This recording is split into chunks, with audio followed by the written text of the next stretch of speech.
At the end of the day, there's really only two types of consciousnesses.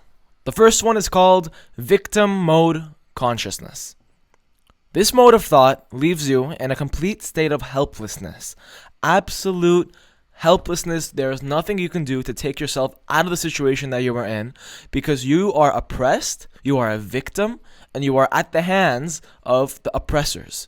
You were dealt a lousy hand in the game of life, and there is absolutely nothing you can do to take control of your life and transform it into a better life. The second mode of thought is called taking charge of your life, accepting responsibility over your actions, accepting that you are, at the end of the day, the cause of every circumstance in your life, in some way or another. If we can't get ourselves to that mode of thought, we have no hope, quite frankly. And even if it's true that you were dealt a lousy hand, even if it is true that there are extraneous variables that are holding you back, even if it's true that you were wrongfully treated, that someone hit you with a car, that you were born with a medical condition, even if this is true, to view life as a victim mode consciousness is to relieve yourself of any and all responsibility over transforming your life for the better. Everyone has the ability and the responsibility to transform their lives and make their world better. But we can only do so if we are in the right frame of mind.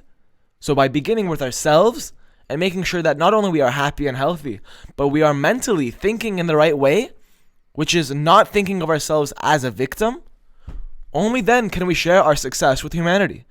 After you pass that roadblock, that you are not a victim, that you are not helpless, that you do have the ability to control the circumstances of your life. Let's say for 30 years you've been in victim mode consciousness. Sorry to say, those 30 years, gone to waste. The only part of those 30 years that have any value was the end.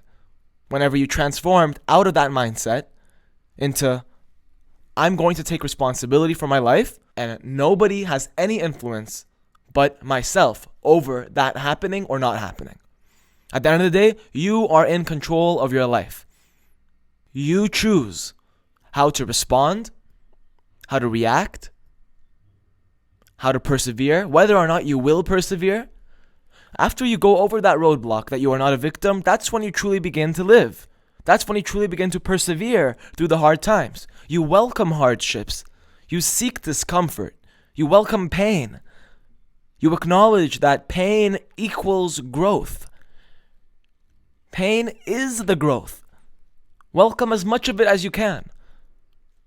Discomfort, that's how you go out of your zone and you really begin to push your limits. When you're tired, stay up. When you think you're working too hard, work even harder. Hustle, grind, push through. I once heard a quote, it's not about how hard you can hit, it's also about how hard you can get hit and keep moving forward. It's definitely both. It's about how hard can you hit and how hard can you get hit and keep moving forward. That drive that causes you to keep moving forward, that is within your control.